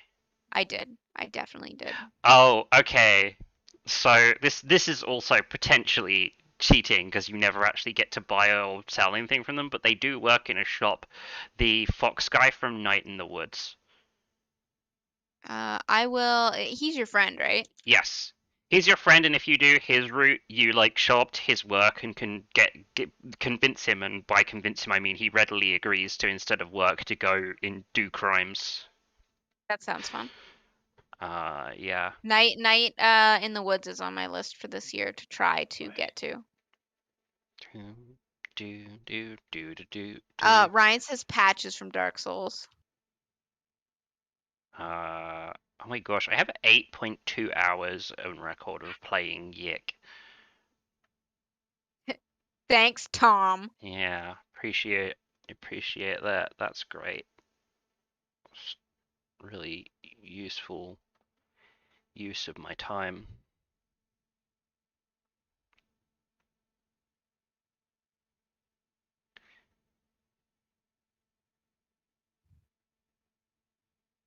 Man, I really finished Toem in 4.5 hours. Oh, No, I do know a game with a really good merchant in. Whomst. Whomst I am speaking. It's I'm gonna problems pronouncing. It's Depania Nocturne. Here we go. This game. The shopkeeper in this game is amazing because the whole game is like you're going into the shop to buy a gift for your you're buying a gift to bring home to somebody. So you just explore a shop and talk to the shop owner about stuff that you find in their store, and they tell you about it. Okay, I've added it to the list. There's also an ending where you can get her to throw you out of the shop by being rude, and I never do it because she's too cool. I would never ruin her life like that. This game's really good. I should have gotten you this game for Christmas. Sounds like you done fucked up. I mean, I could get you this game right now. I won't stop there's you. nothing stopping me. I'm trying to think. Did I get it on Steam? I can check how long. I think I only played it for like 2 hours. I could have played it more, but again, I didn't want to get thrown. The other thing to do was to get thrown out of the shop, and I didn't want to do that. Yeah, I played it for 1.5 hours, so it really like would not absorb a lot of your time. Yeah, I'll gift this to you. You're so kind.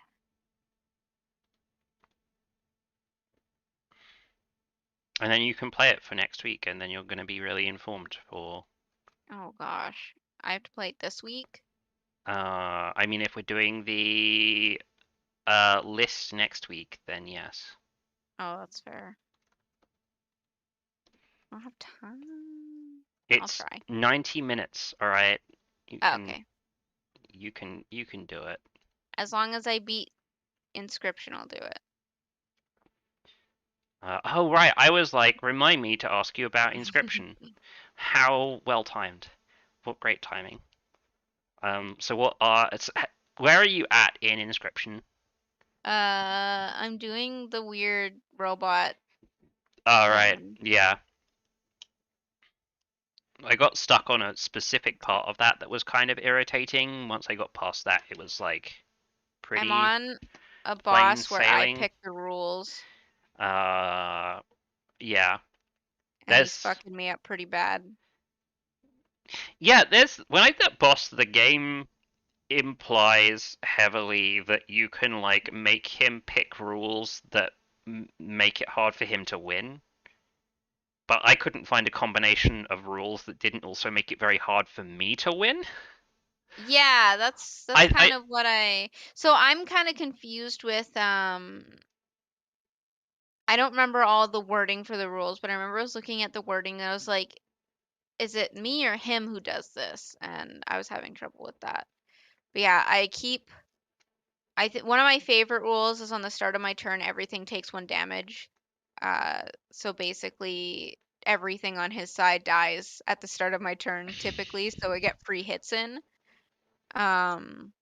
But then which was fine, but then there's like so many more. Maybe I need that plus at the start of my turn a random card gets played, because then it will free up my board enough so I can put my own cards down instead of just having shit spawn into my spots that I can't do anything with. Yeah. How many of the bosses in that section have you done? Is that your first one? It's my second one. Okay. The other boss was the archive. The bounty hunters actually scale with the amount of, I think it's with the amount of tickets you have. So if you keep accruing more and more tickets, you get like tougher and tougher bounty hunters. What are tickets? The foils, the things where you get by winning super hard. I think they're coins in the oh yeah, coins. Credits or whatever he calls them. Yeah, the bounty hunters have their own scaling basically, and they can scale up infinitely with you, which I just think is funny because the fucking the weasel or stoat or whatever he's supposed to be is very obsessed with like making the game balanced.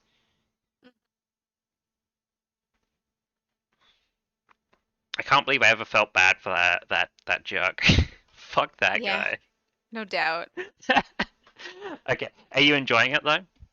Yeah, I enjoyed the first part the most though, so I'm starting to enjoy it. I didn't like the computer part at the very beginning because I had most of my cards didn't do any damage. So I was essentially just like stuck Yeah. not being able to do anything for most of the battles, and I would just have to basically go back and fight them over and over again in order to progress because sooner or later I would just have a hand that would work out. It's slightly less of a problem now, but it's still a bit of a problem because the vast majority of my cards are like 0-1 to 0-3, You and then some of them will have. should be able to get the clover by I have now. the clover, I don't know what it does. Oh, it lets you mulligan your hand. Oh, I didn't know that. I don't know how you trigger it in that section of the game because I didn't find the clover when I was playing, but when I watched somebody else play and they got the clover and they used it, it like lets you draw a new hand at the start of the fight. Oh, okay, okay, okay. Yeah, I think it would help if you're having trouble getting the right cards into your hand. What do you think of And then, like? but one of my problems with it though is like most of my cards that deal damage have like no health, except for the fish bot who has 3 health in 1 hit. Everything else has typically 1 hit, so if it dies, then I like a large percentage of my damage that I have in my deck goes down. Yeah, you'll as you do more of the escape room stuff, you'll get some extra like broken cards to pad out your deck with. There's also a lot of puzzles I don't like in this area that they're like I'm just stupid or something because I cannot figure them out. Do you mean the If escape room puzzles or the ones in? It's like when I'm walking around in the place, there's Yeah. like how do you do 5 damage? And I'm like, I don't even know if this is possible. I don't understand how this works. Oh, right. No, those ones are like relatively they're a lot harder than the Leshy puzzles, put it that way. I couldn't solve the last Leshy puzzle. Um, yeah, I sort of like I like fiddle stuff around and tried not to get so frustrated that I'm just like trying things at random. But sometimes it feel that way, you know? Well, it's just I don't get it because like I'll put all my guys to attack and it'll do 3 damage when I'm like, shouldn't it do 4 damage? And then it'll be like, well, this one can't move, so you don't have any options with this one. And I'm like, okay, I guess. What do you think of the second act? Because that's what It was people okay. get. I think people get the most upset about because the Leshy part is so good.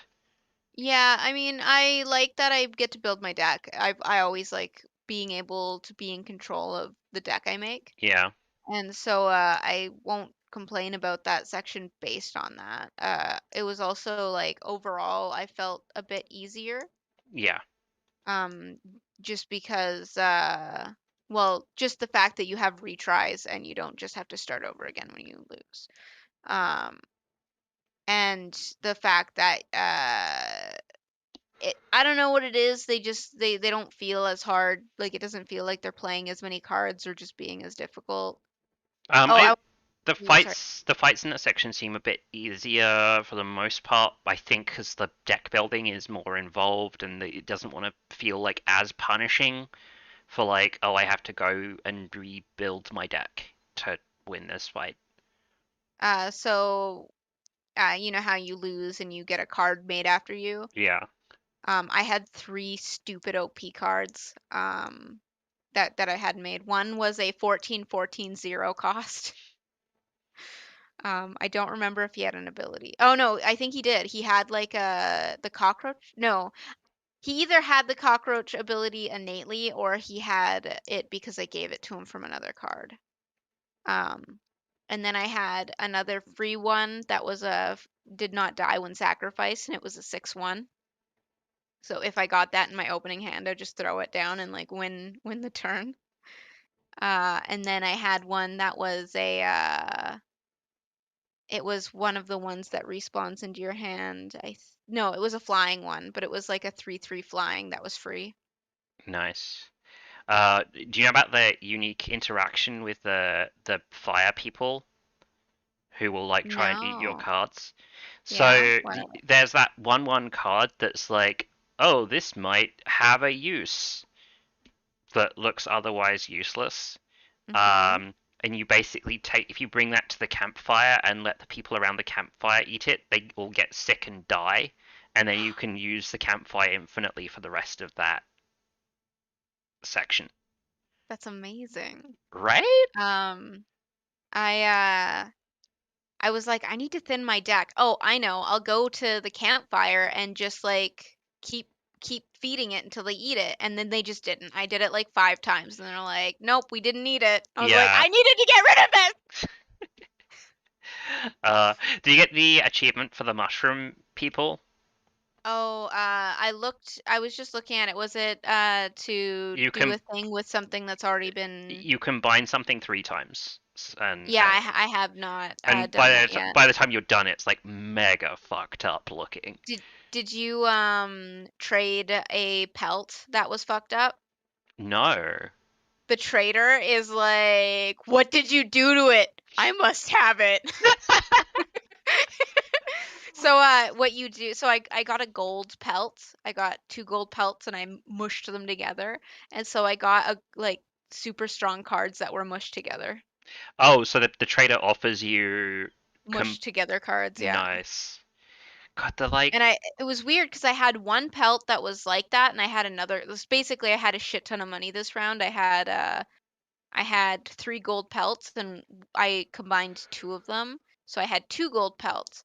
And then when I held out the gold pelts, it was like, oh, I must have that. And then it gave me 2 or 4 mashed up cards to pick from for both the gold pelts. I was like, that's pretty sick. yeah.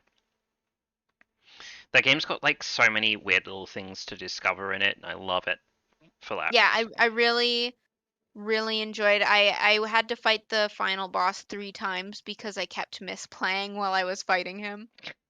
I have a really bad habit of accidentally clicking the bell uh, to like when I don't intend to. Like I click it like, oh, I'm gonna do this thing, and I click it as if that's the next step I have to take to play a card. But then I like do my turn and then fuck myself. All right. Well, I said I was going to end the stream earlier, and then I didn't. Now it's 10:30, so I'm going to go now and Okay, I'm probably gonna go rest. play some Uh, uh Inscription. okay. Have fun. I'll probably Always. wanna ask you about it again when you're finished, because you got some stuff to go. How much longer do you think I have? I've got Uh, 2 bosses in Robot Land. you're on like the last 20% of the game now. Okay. I think be my estimation. I mean, I can tell you that Inscription. Oh look, one of my friends is playing Inscription. I played it for 15.1 hours,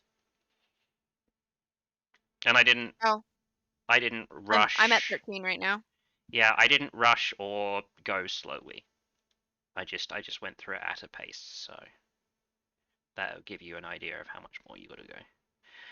All right,